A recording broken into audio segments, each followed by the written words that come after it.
চলেন, এর আগে গত সবকে আমরা পড়েছি 19 নম্বর সবক।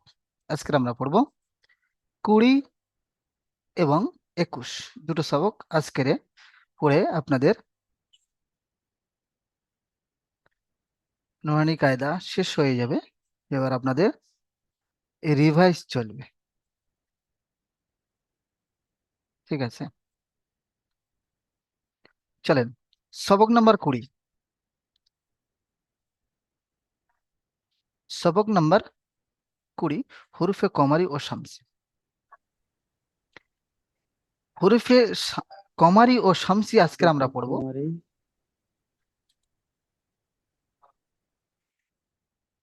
চলেন, হুরুফে কমারি ও শামসি। এখানে দেখেন, হুরুফে কমারি 14টি। এখানে আপনাদের আমি একটা টিপস শেখাবো যে হুরুফে কমারি এই 14টি অক্ষর না মুখস্থ করে কিভাবে চিনবো আমরা।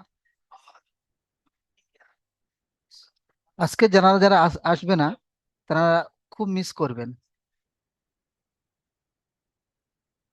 হম, এর আগে গ্রুপে আপনারা খবর পেয়ে গিয়েছেন যে আপনারা কবে কোরআন ধরবেন, সেটাও আপনাদের পেয়ে গিয়েছেন। 1লা জানুয়ারি আপনাদের কোরআন ধরানো হবে, এটা আপনারা অবগত আছেন, তাই তো জি?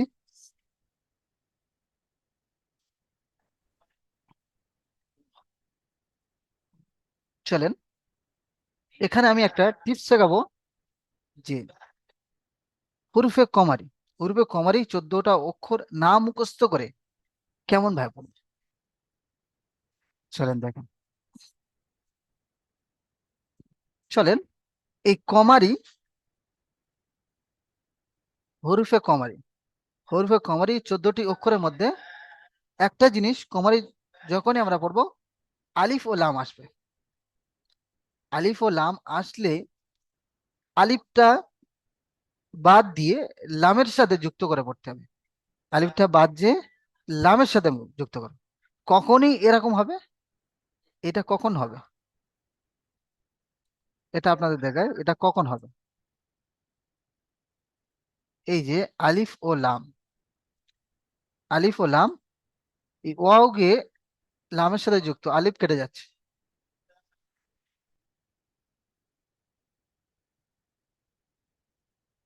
যদি আলিফ ও লাম শুরুতে কমারির প্রথমে আসে, দেখেন এখানে টিপসটা দেখেন, ওয়াল কমারি করছে, ওয়াল কমারি, এই ওয়াল কমারি লামের উপরে সাকিন এসছে।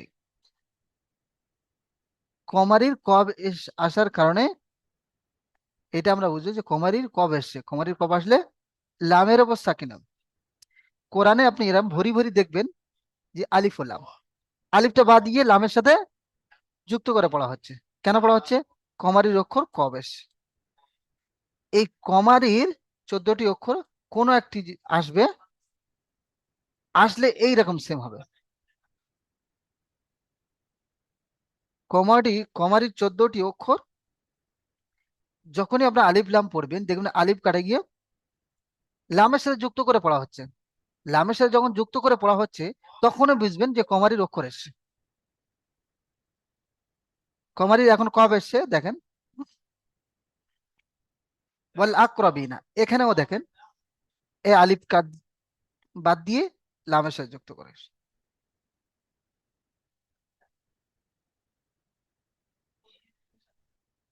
এই আলিফ আর লামের সাথে যুক্ত হয়েছে, তার আগে কি এসছে?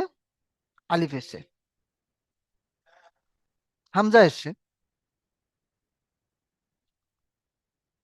তো আমরা বুঝলাম কি, এটা নাম মুখস্থ করে আলিফ ও লাম, যখনই আমরা দেখবেন আলিফ আর লাম এসে ডাইরেক্ট আলিফ কেটে গিয়ে লামের সাথে যুক্ত হয়েছে, তখনই বুঝবেন যে কমারির অক্ষর। তারপরে কমারির অক্ষর এসছে, এই কমারির অক্ষর কি এসছে? কমারি অক্ষর হামজা এসছে। আশা করি আপনারা বুঝতে পেরেছেন। কোন ভাই বুঝতে পারেননি আমাকে বলেন একটু, হ্যান্ড রাইজ করেন। কোন ভাই বুঝতে পারেননি? কোন ভাই কোন ভাই এমন আছে যে আমি বুঝতে পারিনি এই জিনিসটা? হুম, আলতাফুর রহমান ভাই বলেন। হম। ফিলিপ ভাই বলেন। আলতাফুর রহমান ভাই বলেন, কি সমস্যা? রোজ আমি তো হয়তো দ্রুত ক্লাস করিনি, ওই জন্য হয়তো যে বুঝতে পারছি না। আপনি ক্লাস করেননি, আপনার বললাম যে আপনি ক্লাস রেকর্ড ভিডিও দেখবেন। ব্যাস, ক্লাস হ্যাঁ, রেকর্ড তো সেটা ভিডিও সব দেখে নেবো। রয়েছে, আপনি ক্লাস রেকর্ড ভিডিও দেখবেন। চলেন, আপনি মিউট করেন। হুম।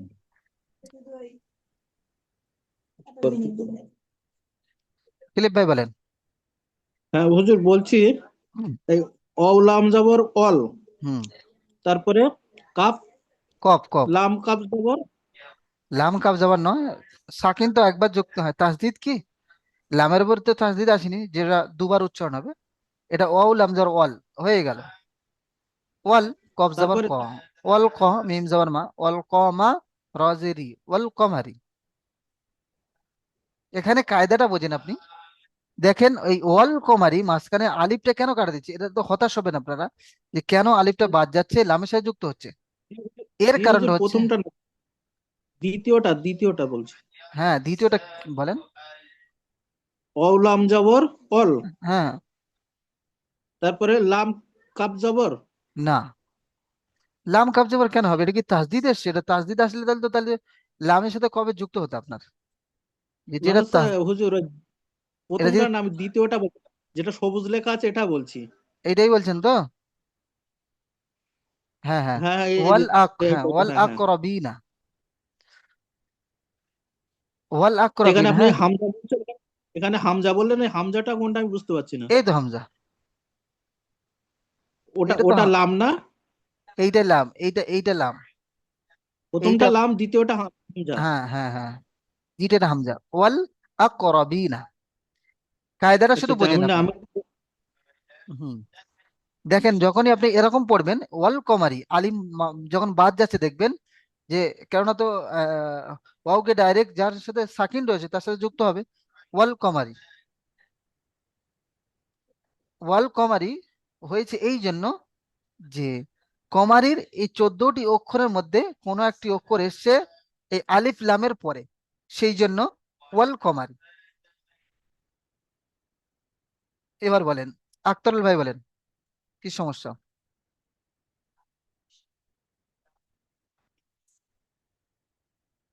র আছে, রয়ের রয়ের পার্শ্বে যদি আলিফ আছে, তাহলে কি আলিফকে কি ধরানো যাবে কি বাদ দেওয়ানো যাবে? কই র কই এখানটা? জি ভাই, প্রশ্ন আপনি কি প্রশ্ন করেছেন বুঝতে পারি না, ক্লিয়ার বলেন। যে বুঝতে পারলেন না প্রশ্ন? না।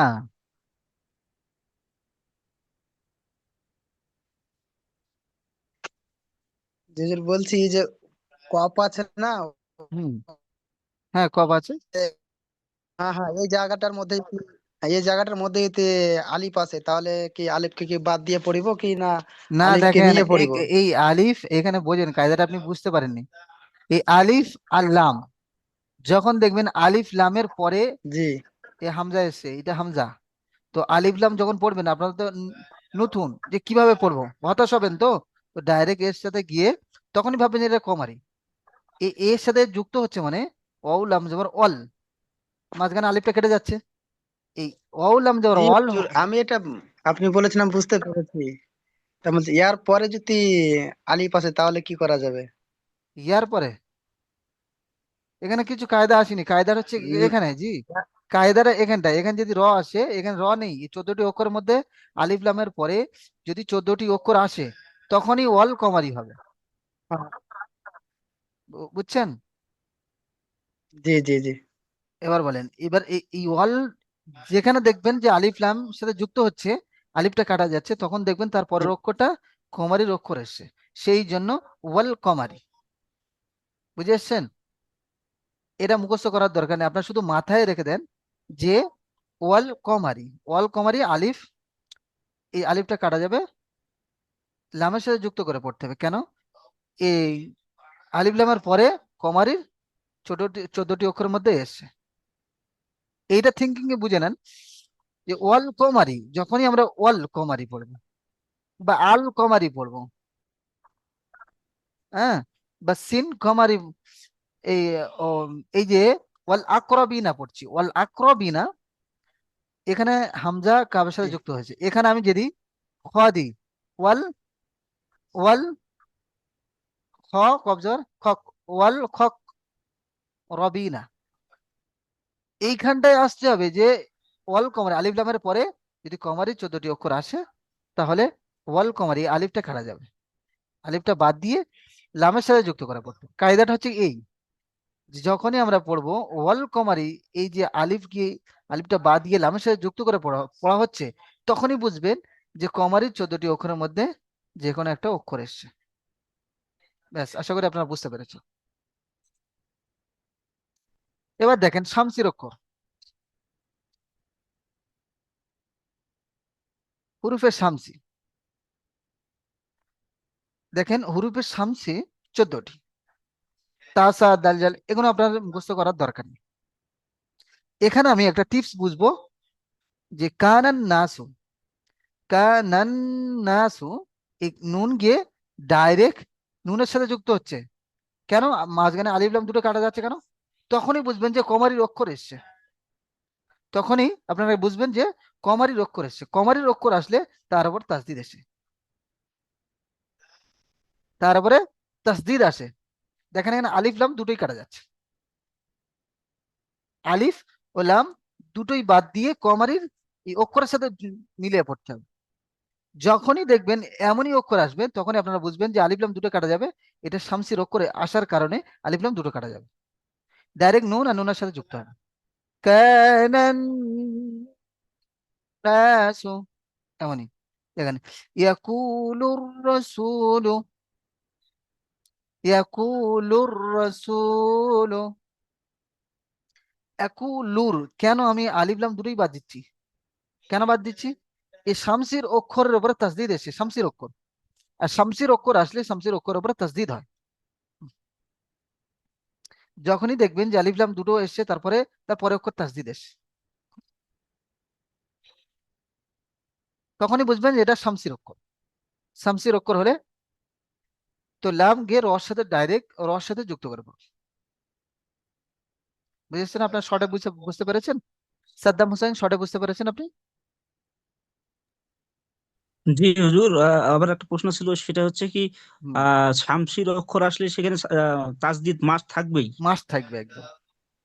ওই জন্য টিপস আপনাদের আচ্ছা আচ্ছা। বোঝালাম, যে শামসির অক্ষর আসলে হ্যাঁ, হ্যাঁ মাস্ট তাসদিদ তার উপর থাকবে। দেখেন আচ্ছা আচ্ছা আর জি। মাস্ট যদি তাসদিদ আসে, তো আলিফ লাম দুটোই কাটা কাটা যাবে। প্রত্যেকটা আপনারা কোরআনে আচ্ছা চেক, কোরআনে আপনারা চেক করবেন, দেখবেন যে যে অক্ষরের উপর তাসদিদ এসে তার পরের অক্ষর দেখবেন আলিফ লাম এই এরকম দেখবেন যে আলিফ লাম দুটোই আছে, তার অক্ষরের উপর তাসদিদ এসে, তখন আপনি বুঝবেন এটা শামসির অক্ষর, শামসির আচ্ছা 14টা আচ্ছা অক্ষরের মধ্যে জি। কোন একটি অক্ষর। এবার দেখেন এই যে এটাও আপনারা কোরআনে দেখবেন, যে ওয়াল কমারি, যে দেখবেন যে আলিফ লাম দুটোই পাশাপাশি রয়েছে, আলিফটা কাটা যাচ্ছে, লামের সাথে যুক্ত করে পড়ে যাচ্ছে, পড়তে হচ্ছে, তখনই দেখবেন যে আলিফ লামের পরে যে আচ্ছা যে লামের উপর সাকিন এসছে, সাকিন এসে তারপরে অক্ষরটা দেখবে কমারির অক্ষর এসছে। বুঝতে পেরেছেন? এটা যেমনই বুঝলেন ওটা তেমনই দেখেন, এই আলিফ লাম দুটোই বাজে যাচ্ছে, এখানে শামসির অক্ষর এসছে। টিপস, শামসির অক্ষরের উপর যদি তাসদিদ হয়, তো আলিফ লাম দুটোই কাটা যাবে। শামসি মাস্ট হচ্ছে শামসির অক্ষরের উপরে তাসদিদ থাকবে। যখনই দেখবেন অক্ষরের উপরে তাসদিদ এসছে, আলিফ লাম আছে, আলিফ লাম দুটো কাটা যাবে, এই লাম গিয়ে রর সাথে যুক্ত, শামসির অক্ষর। টিপস, তেমনি কমারির আলিফ লামের পরে যদি কমারির আলিফ লামের পরে যদি কমারির যদি 14টি অক্ষর আসে, তাহলে দেখবেন যে আলিফ কাটা যাচ্ছে। বুঝতে পেরেছেন? আশা করি আপনারা বুঝতে পেরেছেন। কোন ভাই বুঝতে পারেনি এই পর্যন্ত বলেন, এর পরের সবকে যাব, বলেন কোন ভাই, আমার কোন ভাই বুঝতে পারেননি আপনি হ্যান্ড রাইজ করেন। কোন ভাই এমন আছে যে বুঝতে পারেননি? আক্তার ভাই বলেন, বলেন।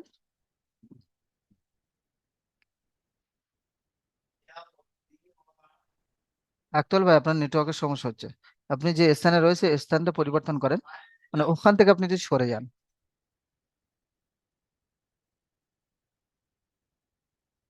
আক্তারুল ভাই আপনার সমস্যা হচ্ছে, চলেন। শুধু আক্তারুল ভাই অসুবিধা হচ্ছে না।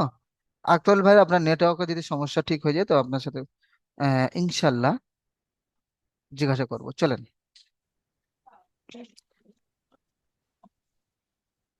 এবার ঠিক দেখেন আছে হুজুর, বুঝতে পারছেন না? যে আপনার বুঝতে কথা, পারছেন আর কার? হ্যাঁ কথাটা কেটে কেটে আসছে, এবার বলেন। বলছি যে এই যে আপনি হুরুফে শামসের কথা বললেন হুজুর, তো জি। মানে আমি বলছি লামের লামের পরে হুম। যাবার তার দিয়েছে তো এটা বোঝা যাবে কি হুরুফে শামসি না? শামসির অক্ষর এটা অক্ষর আরেকবার আপনি বলে দেন তাহলে শোনেন, শামসির অক্ষর আসলে শামসির অক্ষরের পর তাসদিদ আসবে। দেখেন কানান নাস আলিফ লাম দুটোই কাটা যাবে। টিপস এইটা আমাদের, এই শামসির অক্ষরের উপর তাসদিদ আসবে, আর শামসির অক্ষর আসলে যে আলিফ লাম দুটোই কাটা যাবে। কোরআনে ভরি ভরি আপনারা দেখবেন যে শামসি এরকম অক্ষর দেখবেন আপনার, নুনের উপর তাসদিদ এসছে কিন্তু আলিফ লাম পাশে পড়ে আছে। আর আলিফ লাম দুটোই কাটা যাবে, গিয়ে শামসির অক্ষরের সাথে মিলিয়ে পড়তে হবে। কানান নাসু ইয়াকুলুর রাসূলু। আশা করি তাহলে আপনারা বুঝতে আলিফ পেরেছেন। লাম কে বলেন, আপনি মিউট করেন, যে আপনি বলছি আলিফ লাম কেটে দিয়ে, জি হুজুর বলছি আলিফ লামকে কেটে দিয়ে নুন আলিফকে ধরা যাবে তাহলে? জি। আর ঠিক আছে তাহলে, একটা বুঝে গেছি। এবার দেখেন একুলুর রসুল, এখানে রর উপর তাসদিদ এসছে, রর উপর তাসদিদ তখনই আসবে শামসির অক্ষর হলে, রর উপর তাসদিদ আসবে। দেখেন শামসির অক্ষর র আসছে, দেখেন এই র।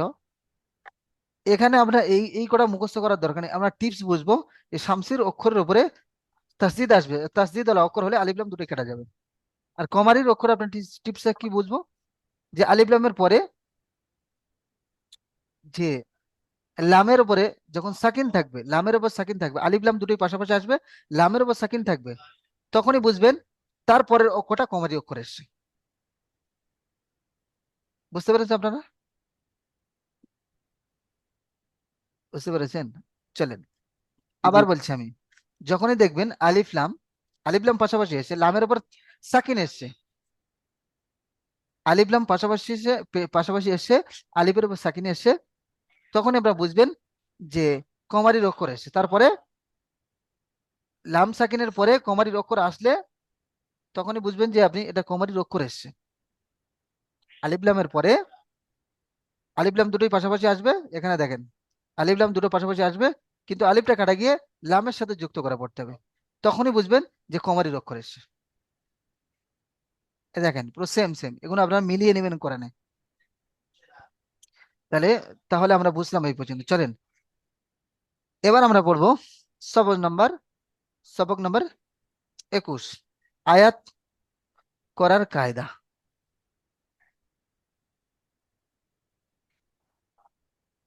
আয়াতটা কেমন চিহ্ন? গোল চিহ্নকে আয়াত বলে। এই আয়াত চিহ্নের অর্থটা কি?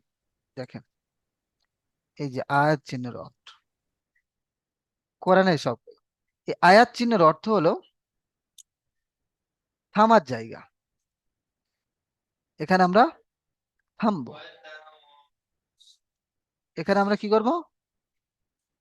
দেখেন এখানে আমরা কি করব? থামবো। এই যে গোল চিহ্ন, এই গোল চিহ্ন দ্বারা আয়াত বোঝায়। আয়াত চিহ্নের অর্থ হলো এই থামার জায়গা, এখানে থামতে হবে। আরো একটা দেখেন,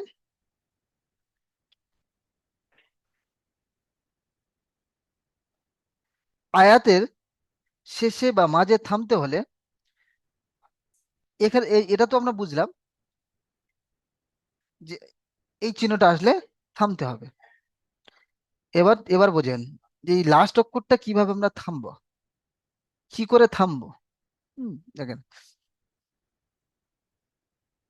আয়াতের শেষে বা মাঝখানে থামতে হলে, আয়াতের শেষে বা মাঝখানে থামতে হলে জাবার জের পেশ, দুজের দু পেশ। জাবার জের পেশ, ভালো করে শুনে নেন, জাবার জের পেশ, দুজের দু পেশ। জাবারটা কিন্তু দু জাবারটা হবে না, এটা খেয়াল করবেন। আয়াত করতে হলে জাবার জের পেশ, হুম, দুজের দু পেশ। এখানে থামি যদি আমরা, তাহলে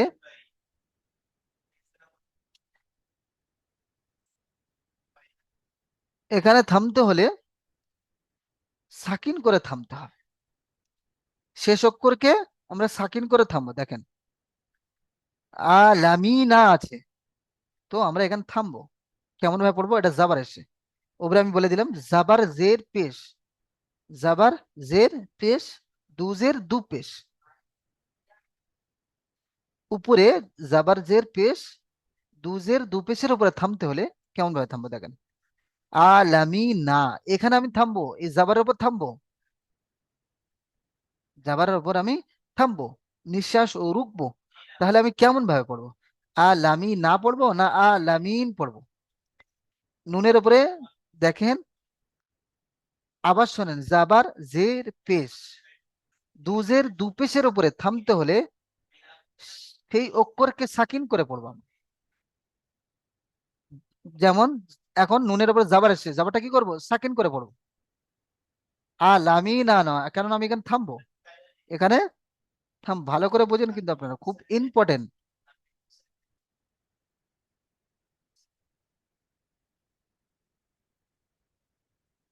আলামিনা, এই আলামিনা আছে, আমি এখানে এখন থামবো। কেমন থামবো, জাবার এসছে, লাস্ট অক্ষরে জাবার এসছে, শেষ অক্ষরে জাবার এসছে, এই শেষ অক্ষরে জাবার জের পেশ। আপনাদের ফের আবার আমি এ করে বোঝাচ্ছি, দেখেন এখন জাবার এসছে, এটা জের লাগাই, জের ধরো পেশ,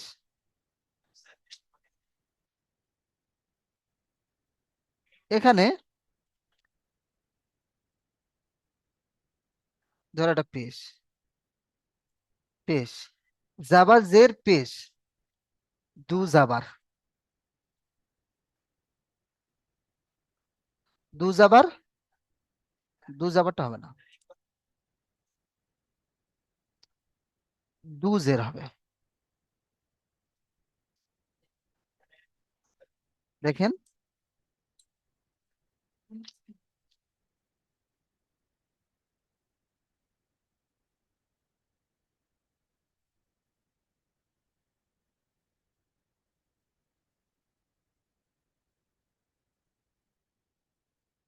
দু জের, আর হবে দু পেশ,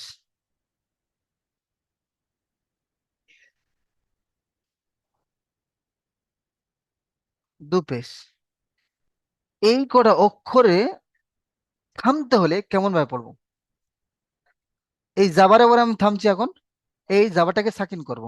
এই যদি পেশের উপর থামি, তো আমি পেশটাকে সাকিন করব। এই দু জের, যে জের উপর থামি, নুন জের নি, যদি জেরের উপর থামি, তো নুনটাকে সাকিন করবে, জেটাকে সাকিন করব। যদি দু জেরের উপর থামি, তো সাকিন করব। আমি পুরো এক্সাম্পল সহ শুনে দিচ্ছি, দেখেন প্রথম আমরা পড়বো আলামিন, আলামিন না পড়বো না, আলামিন। আর যদি পেশের উপর থামি, যদি জের উপর থামি,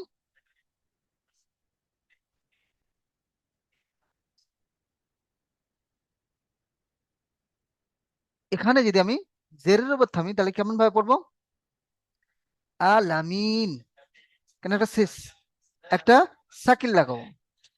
সে চাই জাবার হোক জের হোক, এই জাবার জের পেশ হোক, দুজের দু পেশ হোক, তো যদি অক্ষর আসে তবে সেকেন্ড করবো। আবার আমি বুঝি আলামিন, জাবার এসে আলামিন না পড়বো না, তো আমরা কি বলবো, আলামিন।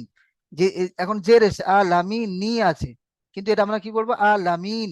কেন, নুনের উপর সাকিন লাগাবো। যদি দুজের, দুজের আনি আলামি নিন, আলামি নিন, আলামি নিন যদি আসে, তাহলে আমরা নুনের উপর ফের সাকিন লাগাবো, আলামিন হবে। যদি দু পেশ আসে, আলামি, আলামি নুন নয়, আলামিন। আশা করি আপনারা বুঝতে পেরেছেন। আপনারা এটা বুঝবেন যে জাবার জের পেশ, দুজের দু পেশের উপরে থামতে হলে শেষ অক্ষরটাকে আমরা সাকিন করব। এখন জাবার এসছে, মাথা হ্যাং হয়ে যাচ্ছে নাকি জি?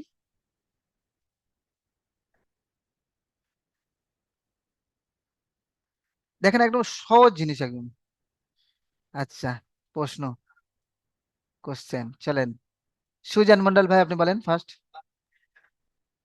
হ্যাঁ হুজুর বলছি, জাবর জের পেশ আর দু জের দু পেশ থাকলেই শুধু সাকিন করব, আর হ্যাঁ, যদি যদি দুবার জাবর থাকে তাহলে আলামান পড়বো, তাই তো? হ্যাঁ না, যদি দুবার জাবার আসে সেটা নিচেই বলবো, ইনশাআল্লাহ সেটা নিচে আচ্ছা আচ্ছা। বলবো। ঠিক আছে, নিচে না যে, ঠিক আছে, এটুকু বুঝতে পেরেছি। হ্যাঁ এইটাই বোঝেন। এই সুজন মন্ডল ভাই বুঝে বুঝে বুঝেছেন, মাশাআল্লাহ খুব সুন্দর। জাবার জের পেশ, দুজের দু পেশ আসলে যখনই দেখছেন আমরা ওখানে থামছি, লাস্ট অক্ষরে যদি জাবার জের পেশ, দুজের দু পেশ থাকলে আমরা সাকিন করব। আর লামি মানে মিম ওস্তাদ বলবো না। এই এই পর্যন্ত বুঝলাম যে যদি দুবার জাবর না থাকে বাকি সবকে সাকিন করে নেবো। হ্যাঁ, বাকি সবকে সাকিন, শুধু ব্যাস। দু জবরটা বাদ। আমরা এখানে কি পড়ছি, হ্যাঁ, দু জাবার, জাবরটা বাদ থাকলো। হ্যাঁ দু জবরটা বাদ। দু জবর যদি আসে, ঠিক আর আছে। আরেকটা কায়দা রয়েছে, যে দু জবর যদি আসে তো একটা আলিফ কাটে, একটা জবর কাটে, কেটে দিয়ে ওটা এক আলিফ পরিমাণ টেনে পড়বো, সেটা নিচে নিচে দেখাবো। ওকে। বুঝছেন, সেটা নিচে দেখাবো। চলেন, ফিলিপ ভাই কি বলছেন বলেন। জি হুজুর, আমার ওই সেম প্রশ্নই ছিল। প্রশ্ন ক্লিয়ার এবার, বুঝতে পেরেছেন? জি। হ্যাঁ, এবার আরো একবার বলে দিচ্ছি, আপনার অসুবিধা হলে হ্যান্ড রাইজ করতে বলেছি, আমি সমস্যা সলভ করে দেবো আপনাকে। জাবার জের পেশ, দুজের দু পেশ, এই পর্যন্ত। দু জাবারটা বাদ, দু জাবারটা নিচে গিয়ে বলবো আপনাকে। হ্যাঁ, জাবার জের পেশ, দুজের দু পেশের উপরে থামতে হলে লাস্ট অক্ষরের উপরে আমরা সাকিন করব। দেখেন এবার আমি প্র্যাকটিক্যালি আপনাদের দেখাবো। আলামিন আছে, আলামিন আছে, কিন্তু আমরা এটা কি বলবো, আলামিন। আর রহিমি আছে, এই জেড, এটা জের এসছে, আ আর রহিম, মিমকে সাকিন করব। বুঝে এসছে? এখানে দেন আলহামদু, আলহামদু আছে,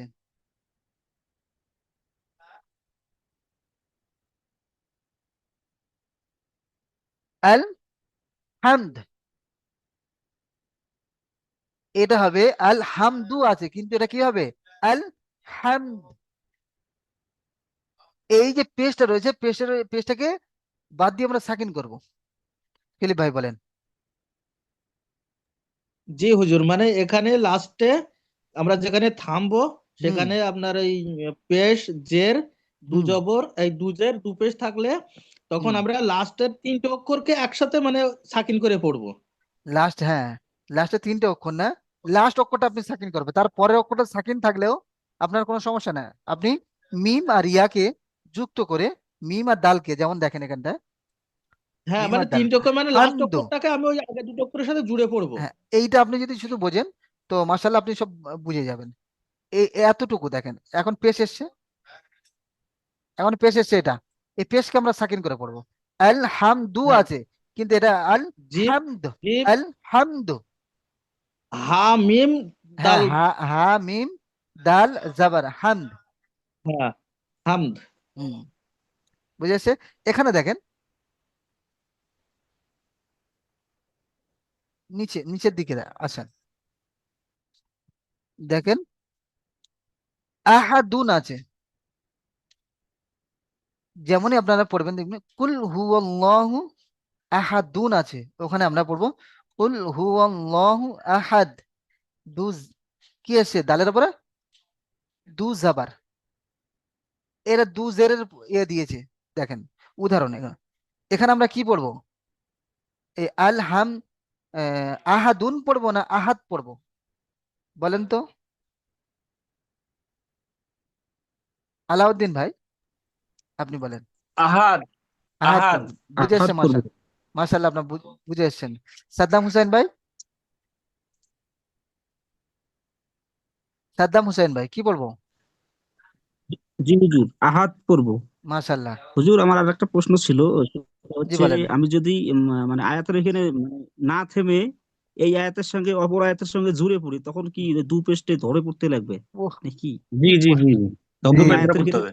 তখন মানে এই তখনই যখন আসবে তখনই বলবো। এখন যদি আপনার এইটাই বোঝাই তো আপনি ইয়ে অসুবিধা হয়ে যাবে আপনার, মানে আপনার ও যতটুকু আচ্ছা, ঠিক আছে। তখনই আসবেন, তখনই হুম, এরও কায়দা রয়েছে, আপনি তখনই সেইভাবে পড়তে আচ্ছা পারবেন। আচ্ছা, ঠিক আছে। ঠিক আছে। মাশাল্লাহ, ভালো জি। প্রশ্ন। চলেন, আলতাবুর রহমান ভাই আপনি কি বলছেন বলেন।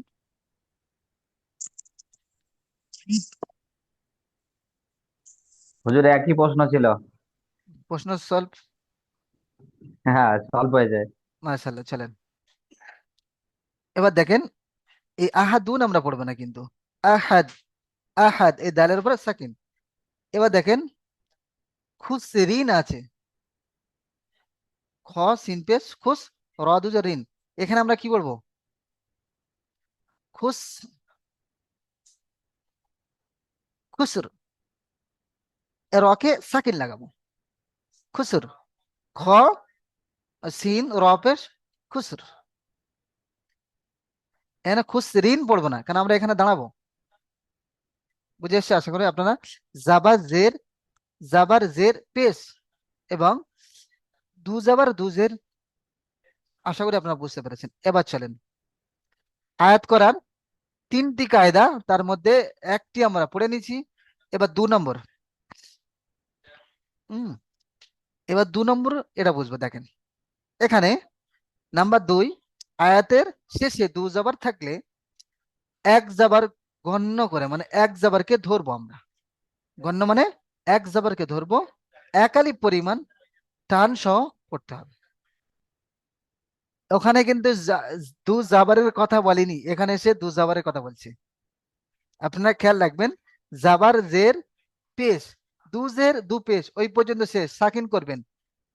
আবার এসে দু জাবার যদি আসে তো আমরা কে এক জাবার করে, এক জাবার করে সেটা একালিপ গুণনা করে একালিপ টান দিয়ে পড়বো। দেখেন, ইন্না মাআল উসরি ইসরা, ইসরান পড়বো না আমরা।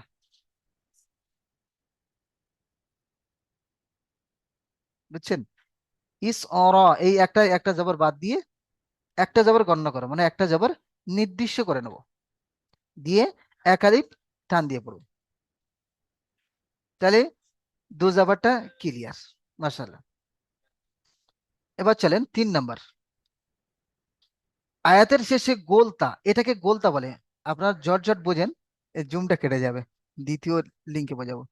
গোলতা দেখেন, এটাকে গোলতা বলে। এই গোলতা, গোলতার উপরে থামতে হলে, হ্যাঁ, গোলতার উপরে থামতে হলে সেটাকে হা সাকিনের মতো পড়বে।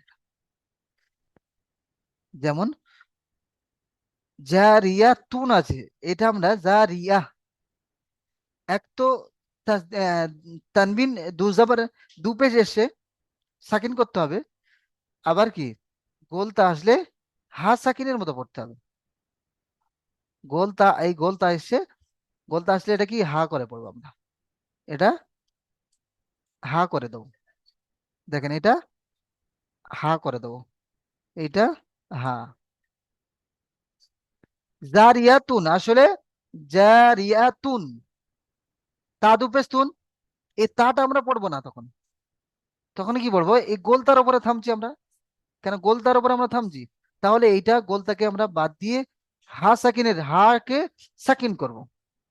জারিয়াহ, জারিয়াহ, কেমন পড়বো? জারিয়াহ, ছোট হা। দেখেন আনিয়া তিন আছে, আনিয়া, আনিয়া, একটা কি এসছে তানবিন, দুজের এসছে, দুজের উপর থামতে হলে সাকিন করতে হবে। আর গোলতার উপরে থামতে হলে গোলতাকে হা সাকিন করতে হবে, গোলতাকে হা সাকিন করে পড়তে হবে। দেখেন আনিয়াহ, আনিয়াহ পড়ছি, ইয়া হা জবর হার উপরে একটা সাকিন লাগাচ্ছি। আনিয়াহ, এই গোলটা যখনই আমরা পড়বো, শেষ অক্ষরে গিয়ে যখন থামবো গোলটা পড়বো, তখনই আমরা কি করব, ওটাকে হা সাকিন করে দেবো। এখানে দেখেন, লা লা গিয়াতান আছে, তো লা গিয়াতান, এই গিয়াতান এটা আমরা কেমন পড়বো, লা গিয়া, কেন, দু জবর। এখানে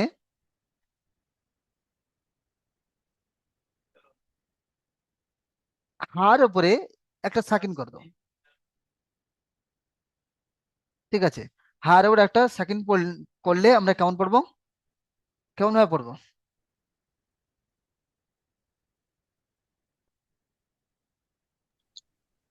লা